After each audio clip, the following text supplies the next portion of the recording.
which means someday you might be using it to mow the lawn. You'll get low prices on high-quality Toro mowers at these Toro dealers.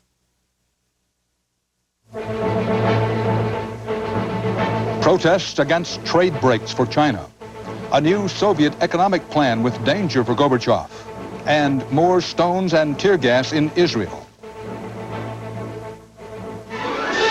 This is the CBS Evening News. Dan Rather reporting. Good evening.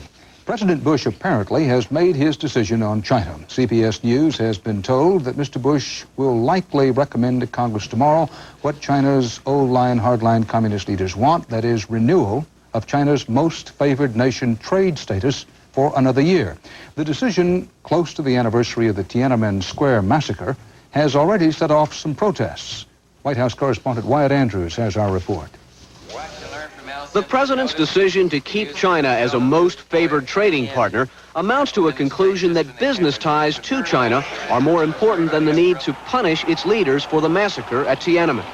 Even as the White House insisted there had been no formal decision, the Senate Majority Leader blasted the president in advance for rewarding the old men who ordered last year's brutality. The leaders who decided that their own hold on power, their own privileges, were worth a few hundred young lives deserve some response from the world community. Revoking China's most favored status would hurt China by raising tariffs on Chinese-made imports from 9% to an average of 50%. Prices for Chinese-made toys like the popular Teenage Ninja Turtles would skyrocket, while Chinese-made clothes would likely be priced out of the U.S. market. But the question of who specifically would be punished is not simple. Many Chinese textile and toy factories are owned not by the Chinese leadership, but by private entrepreneurs and Hong Kong businessmen, the very heart of the pro-Western movement the United States wants most to encourage. Revoking China's trade status would also scrap the agreement which protects American sales to China, including $1 billion worth of American wheat. It would punish all the wrong people. It would punish American farmers, it would punish American consumers, it would punish the people in Hong Kong, and it would punish the people we most want to support in China. Chinese students today argue those economic calculations miss the point, that politically an extension of most favored status sends a signal all is well. Renewal of MFN at this time would rob the moderates in China of the argument that ruthless suppression of dissidents entails costs overseas. It's a given here the president will extend China's trade privileges. The unknown is whether, as a political bone to his critics, the president will tie future improvements in Chinese trade to improvements in China's human rights. Wyatt Andrews, CBS News, the White House. After weeks of debate and delay, Mikhail Gorbachev's presidential council today announced a compromise plan to introduce a market economy in the Soviet Union gradually over the next 5 years. The first step will be sharply higher prices for food. CBS News Moscow correspondent Barry Peterson reports. Shopping Soviet style, waiting and hoping. Those with fast hands and good luck get what little the markets have. Those who aren't fast enough have not. To revive the economy and bring food and other goods back to the shelves, Mikhail Gorbachev and his presidential council are prescribing tough medicine. The idea, break the state system of artificially low prices over the next several years so goods sell for what they actually cost to produce. For instance, milk will cost twice as much, bread will triple, rail and plane tickets up 50%, electricity up 100%. Even more, Gorbachev would take away the state's monopoly in various industries and make more and more factories compete or die. The radicals wanted shock therapy, an instant free market system. Conservatives wanted to go slow. What emerged was compromise, good politics, but not necessarily good economics. And like any compromise, it's sort of like a 5-winged, 6-engined airplane. It probably isn't going to fly. The Soviets rejected the instant and harsh reforms tried in Poland in part because Gorbachev isn't considered popular enough to sell them to his people. In fact, polls show the majority of Soviets would prefer rationing rather than digging deeper into their pockets. With the amount of pay I earn, he says, these new prices are going to be very difficult. I'm not ready for these reforms, she says. How will I pay for this on a pension? For Soviets, the old party line of cheap food and inexpensive clothes is failing. Gorbachev must convince his people that to have what they want comes with a price. Barry Peterson, CBS News, Moscow. 3 more Palestinians died today as Israeli troops tried to squelch protests in the Israeli-occupied territories and Jerusalem. The death toll rose to 22 since the conflict erupted again on Sunday with the murder of 7 Arabs by an Israeli gunman. In Washington, the U.S. State Department said this kind of violence is inevitable without a peace process that would bring the two sides together. Bob Simon in Jerusalem has more. Jerusalem was a tale of two cities today, a battleground where police and Palestinians littered the air with rocks and gas, a parade ground where triumphant Israelis commemorated their conquest of the old city, the reunification of Jerusalem in 1967. Several hundred Palestinians, led by prelates and politicians, staged a well-publicized march on the American consulate here this morning to present their demands for self-determination, an independent Palestinian state. The police were there in force, so was the media. There was anger, tear gas, and arrests, everything but surprises. Just a few blocks away, another well-staged procession was winding through the narrow streets of what has always been the capital of the conflict. One man's sorrow, another man's celebration. But behind the flags and the fanfare, there's a lot of concern in Israel right now. Israelis had come to believe their own PR about how the Intifada was growing weary, about how Washington's support of Israel was as eternal and unshakable as the walls of Jerusalem. But the Shamir government sponsorship of Jewish settlements in provocative places, coupled with the lack of progress in peace talks, has begun to erode that foundation in ways which Israelis see as unprecedented and dangerous. Backing Israel is not automatic on the Hill as it used to be. And there are more and more question marks, especially about the present government ruling in Israel. And warning signals from Washington were joined today by danger signs closer to home. In Beirut, thousands of Palestinians marched and burned effigies of Prime Minister Shamir and President Bush. In Jordan, 2 Palestinians were killed after demonstrations erupted all over the country. An editorial in an Israeli newspaper today called for a change in the direction of political thinking, warning that already on a clear day, you can see Beirut from Jerusalem. Bob Simon, CBS News, Jerusalem. Straight ahead on the CBS Evening News, Linda Tyra on a move to smooth the way for the handicapped. And Mark Phillips on a move to safeguard the kids when the ride is rough.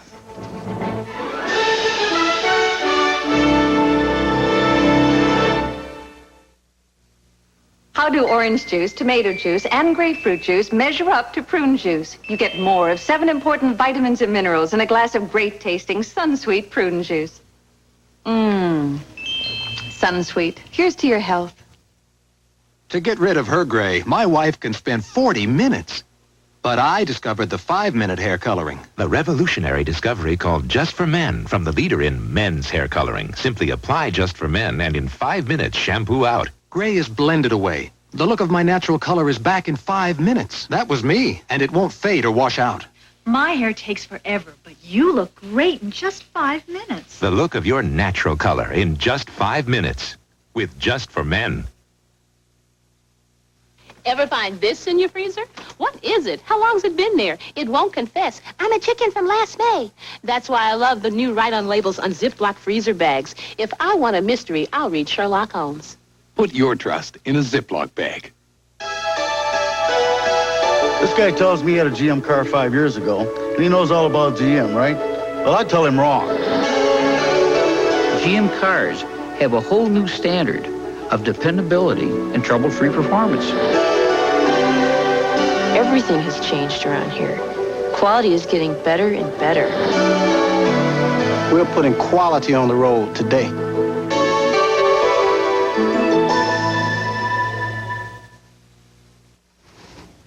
The U.S. House of Representatives approved landmark legislation today that would guarantee equal access and civil rights protections for millions of Americans with disabilities. Still, some AIDS activists are worried about one provision. Linda Tyra has details. Bill is passed. Because the House chamber is not equipped to accommodate all their wheelchairs, these disabled visitors to the Capitol had to witness their victory on television. But that touch of irony didn't temper their joy. My life starts tomorrow in terms of my legal rights. I am delighted. I never thought I'd see this day.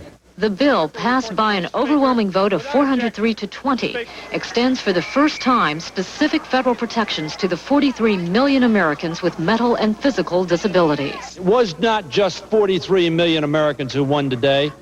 Every American won today. The bill picks up where the landmark Civil Rights Act of 1964 left off, banning discrimination against the disabled in employment, telephone services, public accommodations, and transportation. It's designed to remove barriers for people like Andrew Goodyear, who works as a commercial real estate analyst. If no one's around, then you're basically stuck. Do you mind grabbing the door for me? You can't go where you want to go. Simple things such as, putting a lever handle on a door or widening an area would go a long way. If employers will make the effort, I think there's a great work source of people that they're missing out on. But business interests fear the bill is a good idea gone bad. They aren't sure what must be done to make, in the words of the bill, reasonable accommodations for the disabled. We're concerned that the wording is vague. It's going to lead to a lot of unnecessary legal action. I'm getting calls from my members, a small business out in Podunk, Iowa, and they're saying, am I going to have to do this? The White House backs the legislation, but before final passage, one controversial difference must be ironed out with the Senate-passed bill, an amendment in the House allowing businesses to transfer people with AIDS out of food handling jobs. Linda Tyrus, CBS News, Capitol Hill. Congressional investigators looking into the deregulation, mismanagement, and corruption in the nation's savings and loan industry focus today on collapse of Colorado-based Silverado Savings and Loan. It went belly up in 1988. One added dimension, President Bush's son, Neil Bush, was on Silverado's board of directors. Terrence Smith has our report. Neil Bush, the 35-year-old son of President Bush, voted as a board member of the Denver-based Silverado Savings and Loan to approve more than $100 million in loans to a silent partner in his oil and gas business. Federal regulators testified today that Bush was less than candid with the bank's board about his business dealings with partner Bill Walters and a second Denver developer, Kenneth Good. Mr. Bush failed to disclose his relationship with two significant borrowers of the institution, a Mr. Kenneth Good and a Mr. Bill Walters. The committee members discovered that these loans helped sink the troubled thrift. Bailing it out may cost taxpayers $1 billion. Can you tell me how many went in default? All of them. All of them? All of them. Republicans were quick to defend the president's son.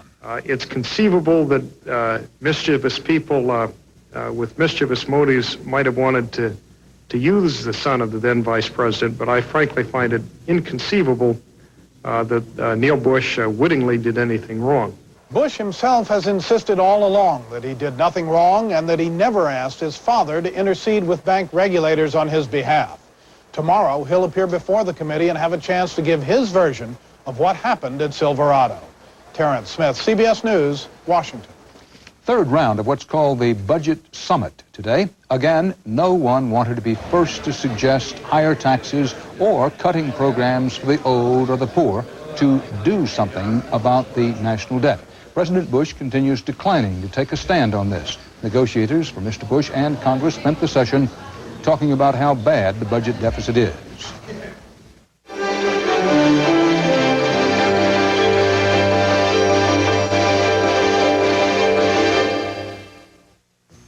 Traditional Oriental wisdom says one must live well, eat well, which may explain why, for generations, their diet has included brown rice, including the bran.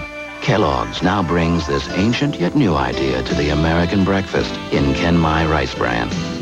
Here's brown rice with all its nutritious bran in crisp, delicious flakes.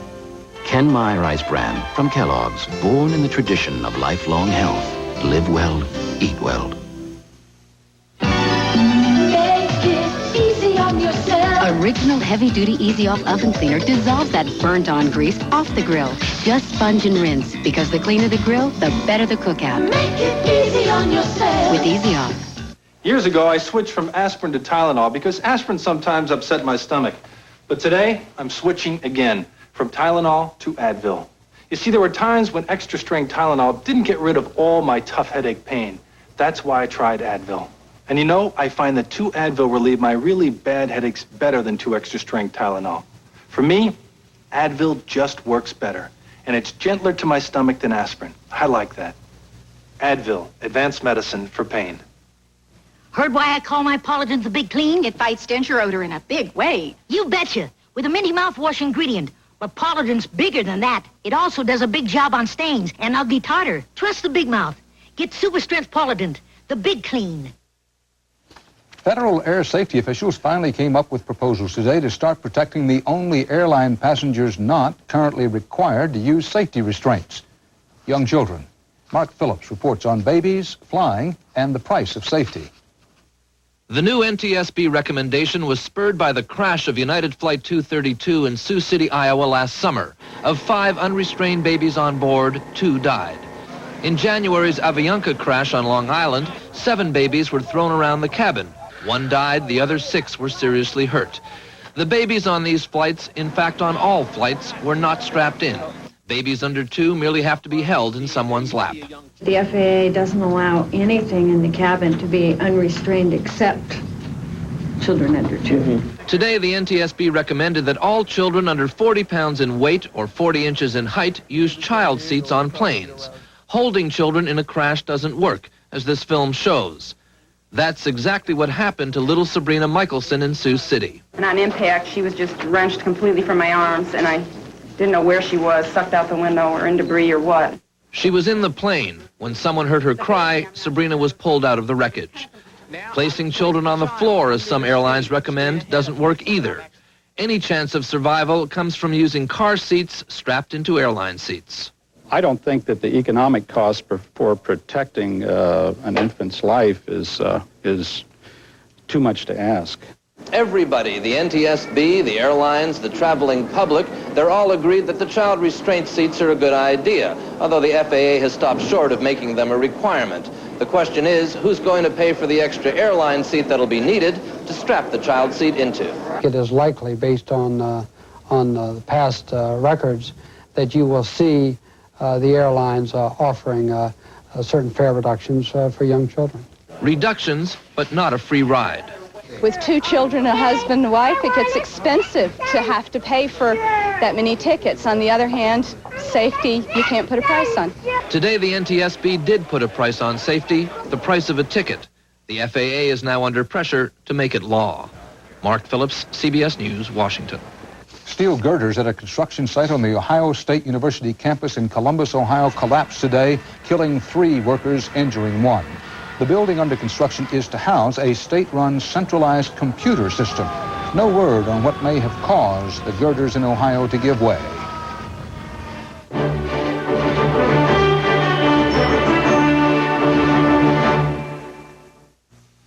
Ray, step up to the mic. The toughest opponent I've ever run up against. How about you, Steve? Step up to the mic. Kept me on my toes the whole time. Hey, it took some fancy footwork, but I did.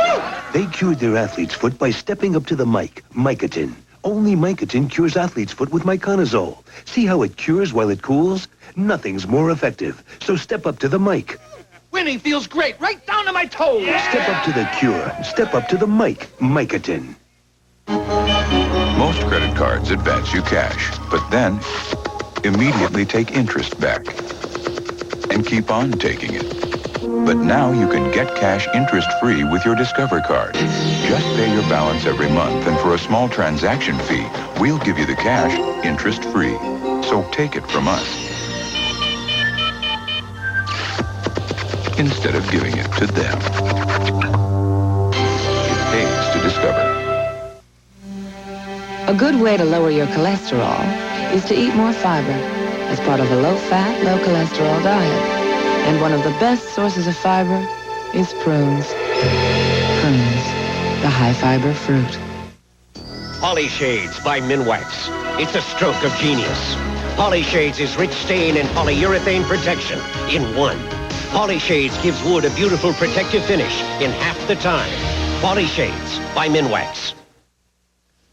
2 years after Army generals seized power in Burma and shot down a movement for democracy, the country is due to hold elections this Sunday.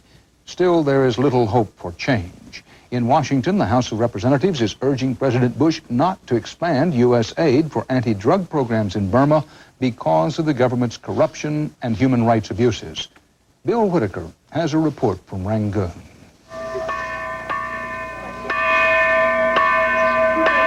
At the Golden Pagoda in Rangoon, old women pray as they have for more than 2,000 years. There's a deceptive tranquility to life here that masks one of the most repressive regimes on earth. This land of beauty is also a land of fear, brutalized by a harsh military government. Now, after almost 30 years in power, the ruling generals have promised fair and open elections. But there are real questions whether the elections are to improve people's lives or merely the government's image. Even though it has promised fair and free elections, it has done everything within its power to stifle the opposition. It has arrested the leading opposition figures. Aung San Suu Kyi, charismatic leader of the largest and to the government most threatening opposition party, was placed under house arrest last year. The only sign of her these days is on old campaign buttons sold by sidewalk vendors. She's probably lucky just to be under house arrest, and I'm sure it's only the world's high opinion and concern for her that keeps her alive. Hundreds of other opposition leaders have been jailed or have disappeared. The responsibility of this government is to establish law and order. And those people who are detained or taken action or jailed are because they transgress the existing law. 9 months before Chinese students filled Tiananmen Square, Burmese students, monks, and workers marched for democracy. The protesters were silenced by government bullets. Amnesty International claims they are kept silent still by government terror. Dissidents routinely tortured, even killed. This student says he was tortured last year for organizing a student's political party. Yes, I was beaten. I was not given food or any water to drink for 2 days. What I was doing is for the good of the country. It's not breaking any law. Thousands of terrorized students have fled to remote refugee camps. Many have died here from malaria. The state-controlled newspaper says the government's noble desire is to transfer state power back to the people. But due to what it calls unavoidable circumstances, martial law must be maintained. With the military in firm control and the opposition on the run, few here believe the reign of terror will end on Election Day. Bill Whitaker, CBS News, Rangoon, Burma. A Senate House Conference Committee in Washington today approved a bill including aid for Panama and Nicaragua. It now goes to the full House and Senate and is expected to be sent to President Bush by the end of the week. The president had appealed for quick action to help the cash-strapped Nicaraguan government of President Violeta Chamorro.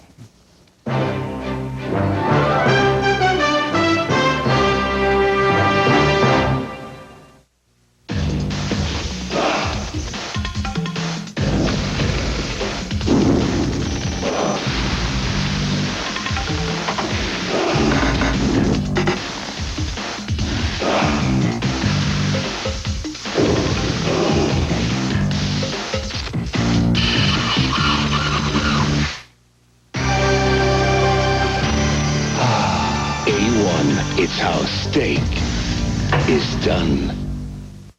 Jake and Blake awake to Kellogg's Oat Bake. Jake?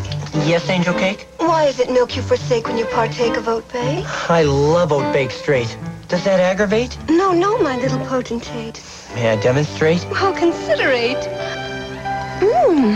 Raisins, nuts, and spices predominate. So you appreciate? Well, I didn't anticipate that a cereal straight would taste so great. In milk or straight, Oat Bake tastes wonderful. Huh? I mean great. Oat Bake tastes great. First rate. When choosing a new car, don't compromise. Oldsmobile Cutlass Supreme SL is longer and wider, yet accelerates faster than Ford Taurus. It's more powerful, yet gets better highway gas mileage than Honda Accord. And it has a better owner satisfaction plan than both. Which obviously makes Cutlass Supreme the smarter choice. All the way around. This is the new generation of Bulls. Does the promise of a dazzling future outweigh the stain of a murderous past? That's the question facing Louisiana's governor, who has the fate of an unusual convicted killer in his hands. James Hattori explains. He's a self-taught writer and acclaimed prison journalist, but Wilbert Rito's present will never hide his past. He was 19 years old when he confessed to robbery and the cold-blooded murder of a bank teller as she begged for mercy. Tell what happened when you went back to the older woman as she was lying on the road. You stabbed her? What was it with, a hunting knife? Louisiana State Penitentiary at Angola has been Rito's home for 28 years. He was on death row, but his sentence was commuted to life in prison when the Supreme Court struck down capital punishment in 1972.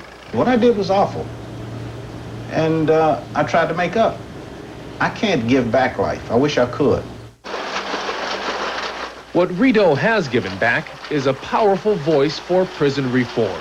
For 14 years, he's edited The Angolite, a magazine published by inmates, which has tackled issues often ignored outside prison walls: sexual abuse, elderly inmates, rehabilitation. Rito's magazine has received a dozen national awards. He's even addressed the most prominent society of newspaper editors, traveling to Washington with an unarmed guard. I want to leave a legacy, something other than just hate, violence, tragedy. I don't want that to be the final definition of Wilbert Rito. Despite his accomplishments, he can't escape that definition. 4 times, including last month, the State Pardons Board has recommended Rito go free. 3 times, he's been turned down. Louisiana Governor Buddy Roemer, who has denied Rito clemency once, says he's inclined to deny it again. I've not seen a case like this where the crime was as horrible as this one is. Rito and his supporters say the issue is simple fairness. Hundreds of inmates imprisoned for murder and manslaughter have been paroled or pardoned since Rito was convicted. When he arrived at Angola, 13 people were on death row. Only Rito has not been set free. The person who has done the most to try to earn forgiveness and earn a second chance, he's the one person that the state of Louisiana seems determined not to let out of prison. The governor faces no deadline, but lots of public scrutiny in deciding Rito's latest bid for clemency. Now I must deal with his whole life and what he owes society. And frankly, given the nature of that crime, I'm not sure that the debt's been paid. I committed one violent act in my life, which I'm sorry for. But I'm not a criminal. I'm not going to be a criminal. I refuse to be a criminal. It's as simple as that. Rito says that after 28 years of playing by the rules of the system should work for him. James Hattori, CBS News, Angola, Louisiana. And that's the news from our world tonight. Dan Rather for the CBS Evening News. Tomorrow I'll be broadcasting from CBS station KHOU-TV, Channel 11 in Houston. So until tomorrow, from the Golden Gulf Coast of Texas, good night, everybody.